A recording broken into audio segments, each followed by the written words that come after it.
नमस्कार मेरे प्यारे भाइयों, मेरे परमात्मा के प्यारे जीव हंसों। दास हमेशा परमात्मा से यही अरदास करेगा कि आप सब मेरे भाइयों का विवेक पहले से और ज्यादा ज्यादा और ज्यादा बढ़ता ही जाए। ऐसी कोई चीज ना रहे जो आपके समझ में ना आए, ऐसी कोई वाणी ना रहे जो आपको भ्रमित कर पाए। क्योंकि दोस्तों आपको बताना चाहूंगा कि वाणी बहुत प्रकार की है। सार वाणी और असार वाणी दोनों प्रकार की वाणियां होती हैं। लेकिन सद्गुरु क्या कहते हैं कि हमने सार वाणी को ग्रहण कर लेना है और असार वाणी को त्याग देना है। जैसे जब हम किसी बच्चे को स्कूल में डालते हैं तो उसकी जो पढ़ाई होती है वो बहुत ही छोटे लेवल की होती है। जैसे A for apple, B for bat, C for cat, वो पूरा साल यही रटता है कि ए से एप्पल, बी से बैट, सी से कैट। लेकिन जब वो 5वीं में आ जाता है या 10वीं में आ जाता है तब उन किताबों का कोई मतलब नहीं होता। अगर कोई 10वीं का बच्चा उस किताब को पढ़ने लग जाए दोबारा से तो उसको कोई ज्ञानी नहीं बोलेगा, उसको एक नादान बालक बोला जाएगा कि ये बच्चा है। इसी प्रकार वाणियों में भी लेवल होता है। शुरुआत की वाणियां बहुत छोटे निम्न लेवल की होती हैं, उसके बाद कुछ लेवल ऊंचा किया जाता है ताकि उसको कुछ समझ में आए। उसके बाद और लेवल ऊंचा किया जाता है। जो सबसे टॉप का लेवल होता है वो सार वाणी होती है, वो भेद वाणी होती है। उसके लिए भेदी गुरु की जरूरत पड़ती है। जैसे आपको बताया था मैंने कि 4 प्रकार के गुरु होते हैं। पहले प्रकार का जो होता है वो चींटी की चाल से चलना सिखाता है। दूसरा जो होता है वो मकड़ी की चाल से चलना सिखाता है। जो तीसरे प्रकार का गुरु होता है वो मछली की चाल से चलना सिखाता है। और जो चौथे प्रकार का गुरु होता है वो विहंगम चाल से चलना सिखाता है। ये चारों चालें अलग अलग हैं। और अगर कोई कहे कि ये चारों चालें बदल जाती हैं, यानी पहले मैं चींटी की चाल चलूंगा, फिर अपने आप ही वो मकड़ी की चाल बन जाएगी, फिर अपने आप ही भक्ति करते करते वो मछली की चाल बन जाएगी और फिर वो विहंगम हो जाएगी, तो ऐसा नहीं होता। ऐसा अगर हो जाए तो जो आपको राम नाम देते हैं, जो लोग राम जी की कथा गाते हैं और केवल राम जपने के लिए देते हैं, तो उस राम से भी आपका मोक्ष हो जाना चाहिए। क्योंकि वो राम का भी एक जाप है। अगर जाप जपते जपते स्वयं अजपा हो जाए और वही अनहद हो जाए और वही सार हो जाए, फिर तो सतगुरु की जरूरत ही नहीं है। किसी को भी गुरु बना लो और किसी से भी कोई मंत्र ले लो, वो अपने आप ही बदलता चला जाएगा। ये बातें कोई मूर्ख ही कर सकता है, ज्ञानी पुरुष ऐसी बातें नहीं करते। तो मेरे भाइयों, आज जो हम वाणी लेंगे वो गरीबदास जी की वाणी लेंगे और एक वाणी नहीं लेंगे, कई वाणियां ली जाएंगी जिनके बीच बीच में अर्थ बताए जाएंगे, वो गूढ़ रहस्य बताए जाएंगे। जिसके लिए मैं हमेशा बोलता हूं कि मूर्खों को समझाने के लिए, कम अकल जीव को समझाने के लिए बंदी छोड़ को कई तरह की लीलाएं करनी पड़ती हैं। बहुत कुछ छल छिद्र करने पड़ते हैं कि ये जीव समझ जाए। कई जगह उन्होंने लोकों का वर्णन किया कि सतलोक में ये मिलेगा, वो मिलेगा, अलग लोक में ये होगा, वो होगा। गरीबदास जी ने भी बहुत कुछ बोला कि वहां पर ऐसे ऐसे मिठाइयां होंगी, हंस होंगे, हंसिनी होंगी, वहां पे नगाड़े बजेंगे, चंवर करेंगे, सिंहासन लगा होगा परमात्मा का। बहुत कुछ बोला, लेकिन वो सार नहीं है। आज सार और असार वाणी का निर्णय करेंगे कि एक ही संत 2 चीजें कैसे बोल सकता है, वो भी एक दूसरे के विपरीत। आज इसका निबेड़ा करेंगे ताकि आपके आंखों से जो भरम की पट्टी है, जो इन अधूरे गुरुओं ने और कसके टाइट करके बांध दी है, आज उसको खोल देंगे। तो सबसे पहले वाणी लेते हैं गरीबदास जी की क्या कहते हैं साहिब? सतगुरु के लक्षण कहूं मधुरे बैन विनोद, 4 वेद शास्त्रा कहे 18 बोध। अब ये जब वाणी गरीबदास जी महाराज ने लिखी तो उसका कोई कारण था। उसका मतलब ये नहीं था कि जो इन वेद, इन 18 पुराण को जो समझाएगा वही सतगुरु होगा। अरे मेरे भाई, आज तक यही तो करते आए हैं हम लोग। अगर इन ग्रंथों को समझाने वाला सतगुरु होगा तो फिर संतों के ग्रंथों को समझाने वाला क्या होगा? इतना भी नहीं समझ पाया कोई। ये प्रथम क्लास की पढ़ाई है, पहली क्लास की, कि कम से कम जो कुछ भी नहीं करता है, जो मांस भक्षण करता है, शराब पीता है, तो कम से कम उस गुरु की शरण लग जा जो वेदों की कहानियां, जो पुराणों की कहानियां, श्री रामचंद्र जी की, श्री कृष्ण जी की कहानियां सुना के उसके मन में थोड़ा सा प्रेम पैदा करे कि भगवान भी कोई चीज है। ये इसलिए बोली गई है, इसलिए नहीं बोली गई है कि सतगुरु आके पुराण में बताएगा, खोल के वेद खोल के बताएगा। बिल्कुल नहीं। कैसे नहीं वो अब बताते हैं। तो गरीबदास जी क्या कहते हैं? पोथी तो थोथी भई थूक बिलोवे काही, 4 वेद पंडित पढ़िया ओ अक्षर नहीं माही। ओह अक्षर नहीं अक्षर कलम लिखिया नहीं जाए, पूछे व्यास सुखदेव को कथा कहत है काहे। तो साहिब ने बिल्कुल क्लियर कर दिया कि जो ये वेद पुराण गीता भागवत जो पढ़ पढ़ के जो आगे शिष्य बना रहे हैं उनके लिए बोल दिया कि पोथी तो थोथी भाई, कि इस पोथी में कुछ नहीं रखा भाई, थोथी है ये। थूक बिलोवे काही, कि जैसे दही को मथ के मक्खन मिलता है लेकिन पानी को मथ के कुछ भी नहीं मिलता है, लेकिन इसको तो थूक बोल दिया साहिब ने। थूक बिलोवे काही, 4 वेद पंडित पढ़िया ओ अक्षर नाही माही, कि 4 वेदों का ज्ञान रख लिया तुमने पढ़ पढ़ के। आजकल के गुरुओं का भी यही हाल है, वेदों को घोट लेते हैं, पुराणों को घोट लेते हैं, उन्हीं में से मंत्र उठा के पकड़ा देते हैं। साहिब कहते हैं ओ अक्षर नाही माही, जिस अक्षर की कबीर साहब, गरीब साहब, सब संत बात कर रहे हैं, वो अक्षर इन वेद पुराणों में है ही नहीं। एक अक्षर की बात है केवल, वो एक अक्षर जिसको मिल जाए उसका बेड़ा पार हो जाए।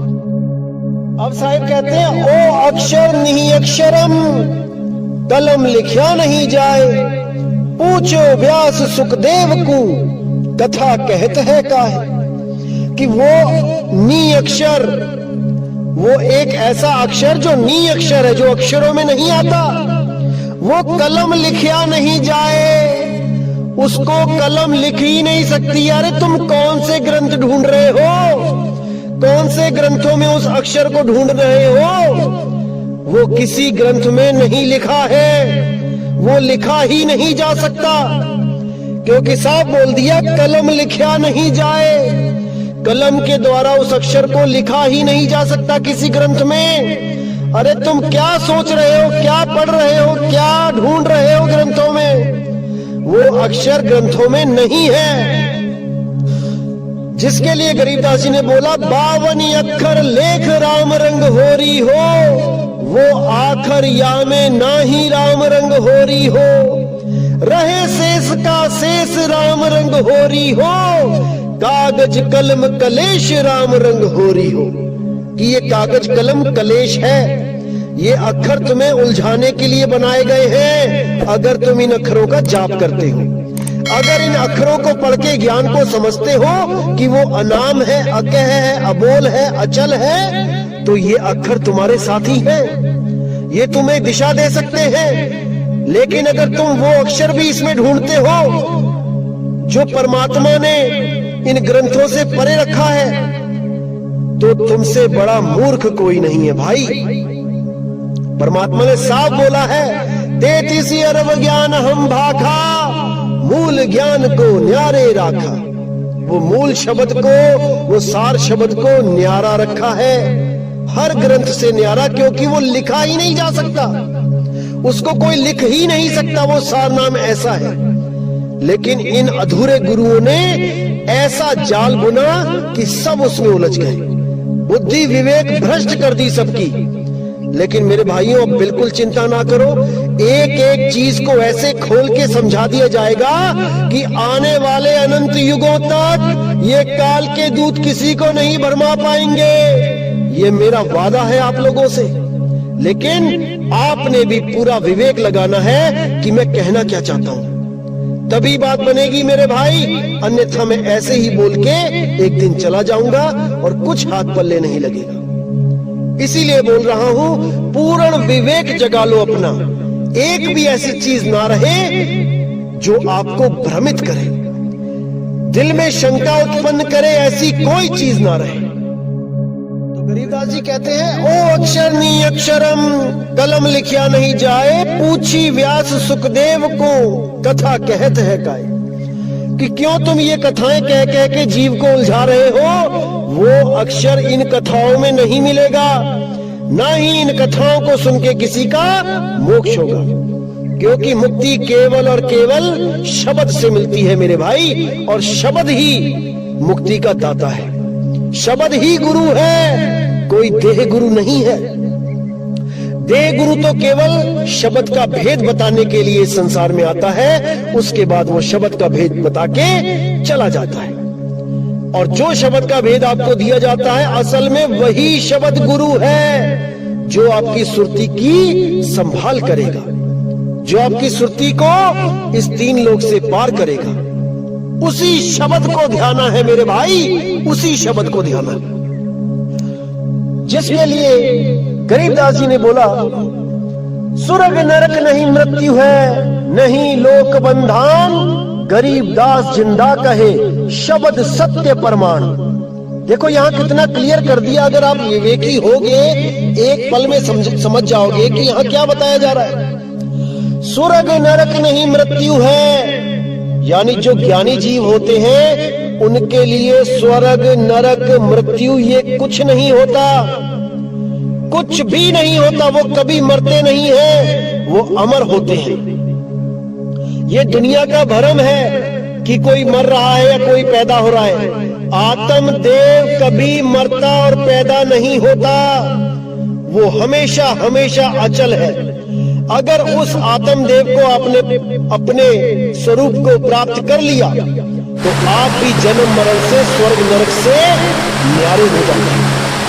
तो यहाँ बिल्कुल क्लियर कर दिया, स्वर्ग नरक नहीं मृत्यु है, नहीं लोक बंधन, किसी लोक का बंधन नहीं है मुझे कि मैं सतलोक जाऊंगा, कि अलग लोक जाऊंगा, कि स्वर्ग जाऊंगा, कि ब्रह्म लोक जाऊंगा, कि पाताल लोक जाऊंगा। अब मैं किसी लोक में नहीं जाऊंगा, अब मैं शब्द में रहूंगा। आगे क्या कहते, गरीबदास जिंदा कहे शब्द सत्य प्रमाण, कि वो शब्द सत्य है, ये प्रमाण दे रहा हूं मैं आपको, जिस शब्द में आपने सुरती को धरना है। अरे सुरत समाए शब्द में, वाह को काल न खाए। किस शब्द को? शब्दे शब्द रहेगा भाई, दूनी सृष्टि सब परलो जाई। चलसी कच्छ मच्छ कुरंबा, चलसी धौल धरणी अठखंबा।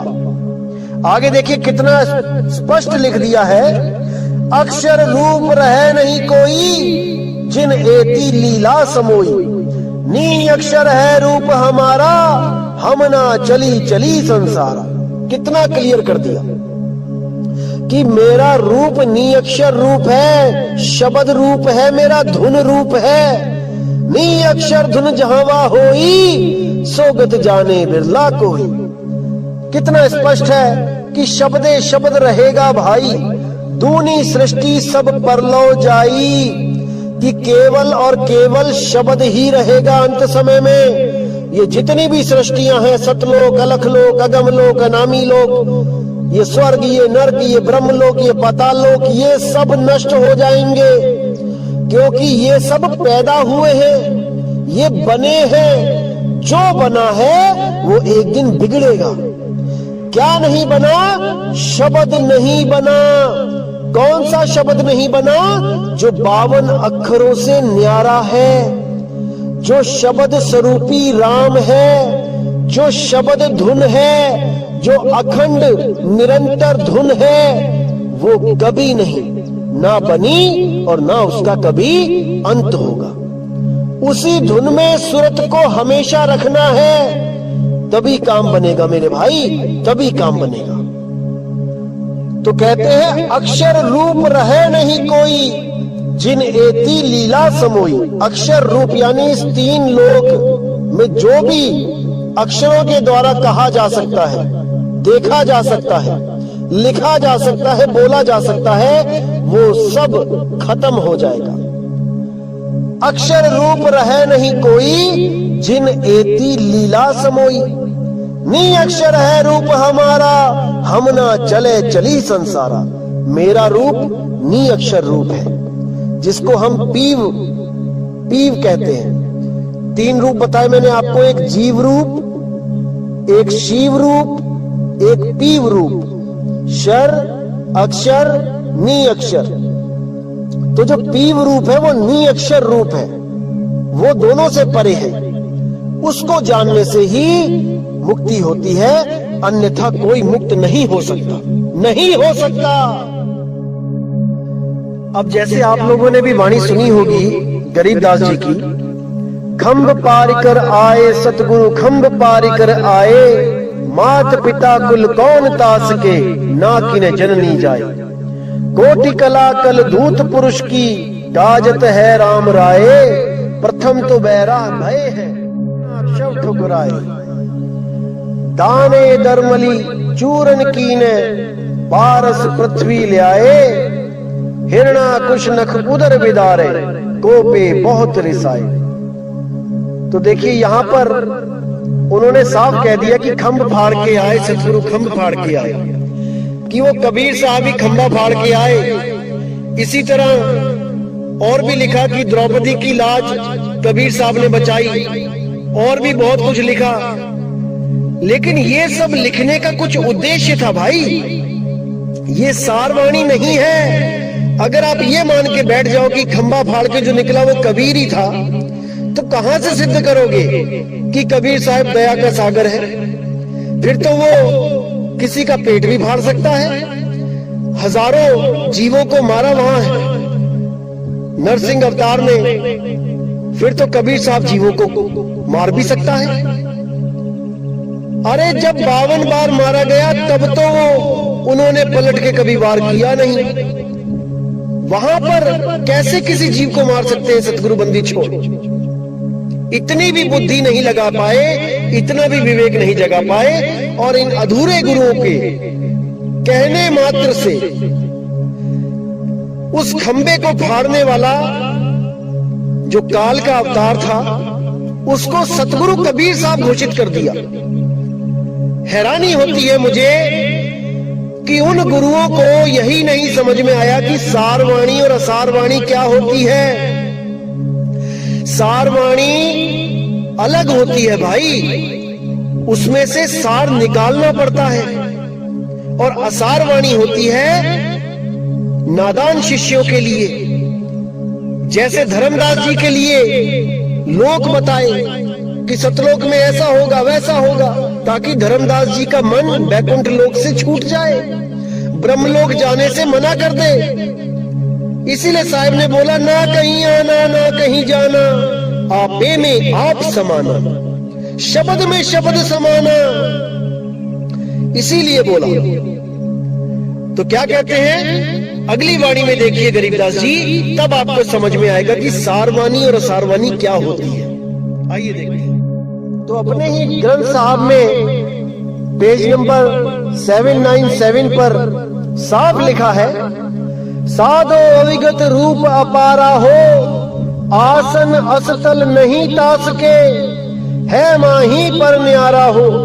अब यहाँ पे साफ बोल दिया कि अविगत रूप, वो रूप जो किसी को नहीं पता, वहां कोई नहीं पहुंच सकता। अविगत, जहां पर किसी की गति न जा सके। अविगत रूप अपारा हो, आसन असतल नहीं तास के। वहां कोई आसन नहीं लगा भाई, कोई सोचे वहां सिंहासन पे परमात्मा बैठा है, ऐसा नहीं है। आसन असतल नहीं तास के, माही पर न्यारा हो, है माही पर न्यारा हो। यानी वो इस घट पे ही है, इस शरीर के द्वारा ही मिलेगा, लेकिन इस घट में होता हुआ भी इससे न्यारा है। ये भेद है। कैसे प्राप्त होगा? केवल और केवल भेदी सतगुरु से प्राप्त होगा कि वो कैसे घट में होता हुआ भी घट से न्यारा है। ये तभी पता लगेगा भाई जब किसी भेदी गुरु की शरण में जाओ। अब आगे साफ लिखा है, नरसिंह रूप धरे नहीं सतगुरु, नहीं बावन अवतारा हो, हिरण्याकुश के उदर बिदारे, यहो माया विस्तारा हो। कि नरसिंह रूप का जो लोगों ने बोल दिया कि कबीर साहब का रूप था, वो नहीं था। नरसिंह रूप धरे नहीं सतगुरु। समझ जाओ इस बात को मेरे भाई, समझ जाओ।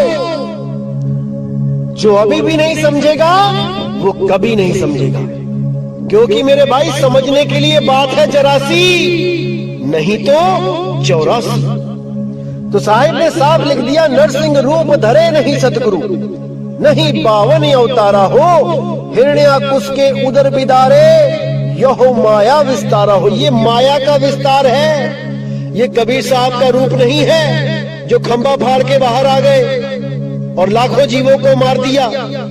ये सब माया का परपंच है, माया का खेल है। तो आइए देखें कि इस वाणी से, ये गरीबदास जी जो शिष्य है कबीर साहब के, इस वाणी से गुरु जी की वाणी मैच खाती है कि नहीं। आइए देखते हैं। उससे भी पहले हम कबीर साहब की वो वाणी देखेंगे जो छोटे बच्चों को समझाने के लिए उन्होंने बोली है, यानी जो भक्ति से जिनका लेना देना नहीं है उनको कुछ समझाने के लिए बोली है, जिसको हम जगतवाणी कह देते हैं। भगतवाणी नहीं है ये जगतवाणी है। तो क्या कहती है वाणी? गुरु ग्रंथ साहब अंग नंबर 1194 1194 पे, प्रभथम्ब ते निकसे कै बिसथारी, हर नाखस छेदियो नख बिदार, ओ परम पुरख देवादि देव, भगत हेत नरसिंह पेव, कहे कबीर को लखे न पार, प्रहलाद उघारे अनेक बार। अब इस वाणी को दिखा के भी कई लोग सिद्ध करते हैं कि देखो गरीबदास जी भी कह रहे हैं कि खंभ फाड़ के सतगुरु बाहर आए, और कबीर साहब भी कह रहे हैं कि वो देवादि देव परम पुरुष वही रूप धारण करके आया। नहीं मेरे भाई, इसी को समझना है। भगतवाणी और जगतवाणी में बहुत फर्क होता है। जब तक आप भगतवाणी यानी कि असार के साथ जुड़े रहोगे, आप सार को प्राप्त नहीं कर सकते। इसी तरह हर वाणी का अलग मतलब निकलता है जब आप किसी भेदी सतगुरु के पास जाते हो। अब इस वाणी से सिद्ध हो जाता है कि गरीबदास जी ने जो बोला था कि खंभ फाड़ के बाहर निकले सतगुरु, वो सही है। लेकिन अब अगली वाणी आप देखिए बीजक में से, तब आपको समझ में आएगा कि सत्य क्या है, असत्य क्या है। तो आइए देखें बीजक की वाणी क्या लिखा है। संतों आवे जावे सो माया, साफ कर दिया साहब ने कि जो आए और जाए वो माया है। संतों आवे जावे सो माया, है प्रतिवाल काल नहीं वाके, ना कहूं गया ना आया। जो परमात्मा है असली, वो कहीं आता जाता नहीं है। वो अचल है, अबोल है, अडोल है, अकह है, अनाम है। का मकसूद मच्छ कछ होना, संखा सुर न संहारा।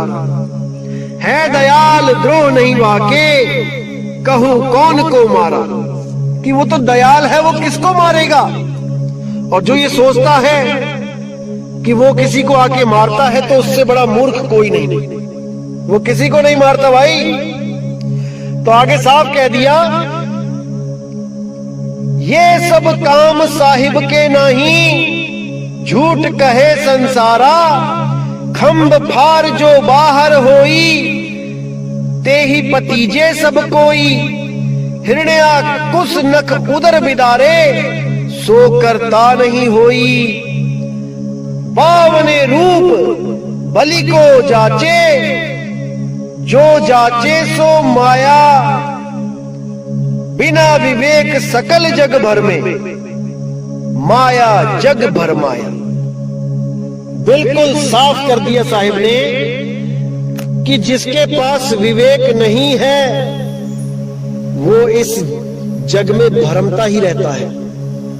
उसको कोई ठौर मिल ही नहीं सकता, क्योंकि एक तो विवेक कम है, ऊपर से कोई विवेक दे तो उसको अपना दुश्मन समझ लगते हैं, उसको दुश्मन समझने लगते हैं। यही उनकी पतन का कारण बनेगा। अगर सत्य के पुजारी हो मेरे भाई, तो सत्य को सुन के सत्य से प्रेम करना सीख लो। अगर सत्य को तज दोगे तो यही धक्के खाते रह जाओगे, यही भरमते रह जाओगे। जान पूज सांची तजे। अगर कोई भी जानबूझ के सत्य को तजता है तो उससे बड़ा खुद का दुश्मन नहीं है उसका कोई, वो स्वयं का ही नाश करेगा। इसीलिए साहिब ने बोला कि शब्द विवेकी पारखी, सो माथे का मोर। गुरु मेरे सभी बड़े, अपनी अपनी ठौर। कि बहुत गुरु मिलेंगे संसार में, लेकिन वो शब्द भेदी गुरु नहीं मिलेगा। करोड़ों में से कोई एक गुरु होगा जिसके पास शब्द का भेद है, अन्यथा सबके सब इन 52 अक्षरों में ही खुद भी उलझ जाएंगे और अपने भक्तों को भी उलझा देंगे, और भक्ति करवा के 52 अक्षरों की किसी ना किसी लोक में भेज देंगे। फिर उसी लोक से वापस यहीं पर आके जन्म लेना पड़ेगा, और पता नहीं कौन सा जन्म मिले, कुत्ता बिल्ली बकरा हाथी घोड़ा, कोई ठा नहीं मिलेगा भाई, कोई रास्ता नहीं मिलेगा। इसीलिए साहिब कह रहे हैं कि फूटी आंख विवेक की, लखे न संत असंत, जाके संग 10-20 है, वाको नाम महंत। जिसके साथ 50, 100, 1000, 10,000 बंदे खड़े हो जाते हैं, वही जगत गुरु बन के बैठ जाता है, वही सतगुरु बन के बैठ जाता है। अरे भाई, विवेकी सतगुरु को ढूंढो, अन्यथा यहीं भटकते रहोगे, यहीं भटकते रहोगे। तो इन वाणियों को पढ़ के अगर कोई ये सोचने लगे कि देखो कबीर साहब और गरीबदास तो दोगले हैं, एक जगह कहते हैं कि वो खंबा फाड़ के सतगुरु निकला, कबीर निकला, और एक तरफ कहते हैं कि वो माया थी, तो सब उनको दोगले समझने लग जाएंगे। लेकिन ऐसा नहीं है भाई। बच्चों को समझाने के लिए ज्ञान कुछ और होता है, बड़ों को समझाने के लिए ज्ञान कुछ और होता है, नादान लोगों को समझाने के लिए ज्ञान कुछ और तरीके से समझाना पड़ता है, और विवेकी पुरुषों के लिए ज्ञान कुछ और होता है। इसी तरह जब मैं कहता हूं कि किसी लोक में नहीं जाना, कोई लोक नहीं है, ये नहीं है, वो नहीं है, कहीं नहीं जाना, तो आप लोग मुझे झूठा समझने लग जाते हो, जबकि मेरी इस बात में बहुत बड़ा भेद छुपा होता है जो आपके समझ में नहीं आ सकता। इसीलिए कह रहा हूं कि मैं वही बोलता हूं जो कबीर साहब बुलवाते हैं।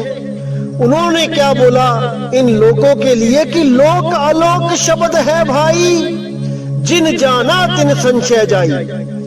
एक तरफ कबीर साहब ने पूरा जोर लगाया कि सतलोक में सतपुरुष है, ऐसे 16 पुत्र पैदा हुए, ऐसे सृष्टि बन गई, ऐसे काल के जाल में फंस गए सब जीव, और एक तरफ कह रहे हैं कि लोक आलोक शब्द है भाई, कोई लोक नहीं है, जितने भी लोक हैं ये सब जाल है, ये सब भरम जाल है, कोई लोक नहीं है। शब्द में आ जाओ, शब्द ही लोक है, शब्द ही परमात्मा है, शब्द ही गुरु है, शब्द से भिन्न और कछु नहीं। तो इस शब्द को समझ जाओ मेरे भाई। आप लोग इसलिए नहीं समझ पा रहे हो क्योंकि अभी आप पवित्र ज्ञान में उलझे हो। जिस दिन आपको मूल ज्ञान की समझ आ गई, उस दिन आप पवित्र ज्ञान को त्याग दोगे। पवित्र ज्ञान तुम जग में भाखो, मूल ज्ञान गुप्त कर राखो। मूल ज्ञान तब लग छुपाई, जब लग द्वादश पंथ न मिट जाई। मेरे भाई समय आ गया है, अब समझ जाओ मूल ज्ञान को। अभी भी नहीं समझे तो कभी नहीं समझोगे मेरे भाई, कभी नहीं। तो इसीलिए मेरे भाई, वाणी बहुत प्रकार की है, वाणियों में बहुत गहरे भेद छुपे होते हैं, रहस्य होते हैं। हर आदमी के बस की बात नहीं होती है वाणियों को खोलना। इसीलिए मैं कह रहा हूं कि हमारे सत्संग को सुन के पूरा विवेक जागृत करो कि क्या बताया जा रहा है, और पूरा मनन करो। अपने आप से सवाल पूछो कि जो मैंने कुछ बोला है वो सत्य बोला है कि असत्य बोला है। मेरे भाई, जवाब आपके अंदर से आएगा। किसी को पूछने की जरूरत नहीं पड़ेगी कि मैं क्या बोल रहा हूं। एक एक चीज अंदर से आएगी। और जिस दिन आप मेरी बातों को समझने लग गए, याद रखना मेरे भाई, उस दिन मैं नहीं, कोई और समझा गया आपको। क्योंकि इस दास के बस की बात नहीं है कि किसी को समझा सके। क्योंकि 10 साल मैंने पूरी कोशिश करके देख ली थी समझाने की, पर नहीं समझा पाया। तो अगर कोई आपको समझा गया तो वो कोई और होगा मेरे भाई, वो बंदी छोड़ कबीर होगा। वही आपके विवेक को बढ़ा सकता है। इस दास में इतनी समर्थता नहीं कि किसी का विवेक बढ़ा सके। और जब बंदी छोड़ समझाना शुरू करेंगे मेरे भाई, तो सपने तक में ये सत्संग चलेंगे। सपनों में भी आपको ये सत्संग प्राप्त होगा। इसको अनुभव करके देख लेना। याद रखना मेरे भाई, सपने में भी सत्संग चलेंगे। और जिस दिन सपने में सत्संग चलने लग गए, उस दिन समझ लेना कि आपका आत्म कल्याण अब दूर नहीं है। अब बंदी छोड़ की नजर हो गई है आप पे, उसकी दया हो गई है आप पे। तो दोस्तों, आप लोग भी सोचोगे कि आखिर कबीर साहिब को, गरीबदास साहिब को ये सब करने की जरूरत क्यों पड़ी? क्यों अपनी ही वाणियों को काट के अधूरा साबित कर दिया? मेरे भाई, आप लोग की सोच वहां तक नहीं पहुंच सकती, क्योंकि उनको पता था कि गरीबदास जी के पंथ में एक से एक काल के दूत आएंगे और जीवों को भरमाएंगे। तो अपने जीवों के उद्धार के कारण उनको ये लीला करनी पड़ी। अपने ही ग्रंथ में 2 तरह का ज्ञान रखना पड़ा, क्योंकि उनको पता था काल के दूत सार को नहीं जान पाएंगे, वो असार को ही पकड़ेंगे। क्योंकि सार कोई मंत्र नहीं है, भेद है, और बिना भेदी गुरु के वो प्राप्त नहीं हो सकता। ये काल के दूत ग्रंथ पढ़ पढ़ के गुरु बन जाएंगे, मंत्रों को खोज खोज के लेके आएंगे, नया से नया मंत्र, लेकिन उस भेद को नहीं प्राप्त कर पाएंगे जो स्वयं कबीर साहब आके देते हैं। इसीलिए कबीर साहिब को, गरीबदास जी को ये वाणियां लिखनी पड़ी। लेकिन साहिब ने निर्णय किया है कि सतगुरु ऐसा चाहिए जैसा सूप सुहाए, सार सार तो गही रहे थोथा दे उड़ाए। इन वाणियों में से भी सार को निकाल के और थोथे को जो उड़ा देगा, वही बंदी छोड़ है, वही सतगुरु है। और दोस्तों, जहां पे भी मैंने बोला है कि ये असार वाणी है, असल में वो असार वाणी कहने को है। उसको हम जगत वाणी बोल सकते हैं, उसको हम पवित्र ज्ञान बोल सकते हैं। बंदी छोड़ तो कभी असार बोलते ही नहीं। अगर कहीं पे उन्होंने जगत वाणी को लिखा है, जगत वाणी को बोला है, तो वो हम लोगों के भले के कारण, नहीं तो उनको जरूरत ही नहीं थी। केवल और केवल कालदूतों से उस मूल ज्ञान को छुपा के पवित्र ज्ञान को उजागर करने का मकसद ही यही था कि ये मूल ज्ञान इनके हाथ ना लगे। भले इनके पास भेद ना हो, अगर ये लोग आत्मा की बातें करने लग जाते तो वो मूल ज्ञान के जैसे ही हो जाती। भले उनके पास मूल ज्ञान ना होता, लेकिन वैसी बातें करके वो जीवों को भ्रमित कर देते। जीवों को लगता हमारे गुरु भी यही बात करते हैं जो ये मदन साहिब के पंथ वाले बात करते हैं। हमारे गुरु भी यही बोलते हैं कि आत्मा को प्राप्त करना है।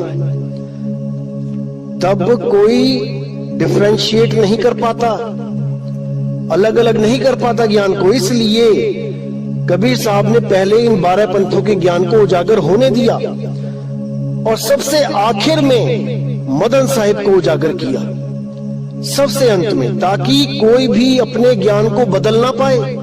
ये सब अपनी अपनी पोथियां भर लें, अपने अपने ग्रंथ भर लें, अज्ञान लिख लिख के अपना, और जब मदन साहिब का ज्ञान प्रकट होगा तब कोई भी अपने ज्ञान को बदल ना पाए।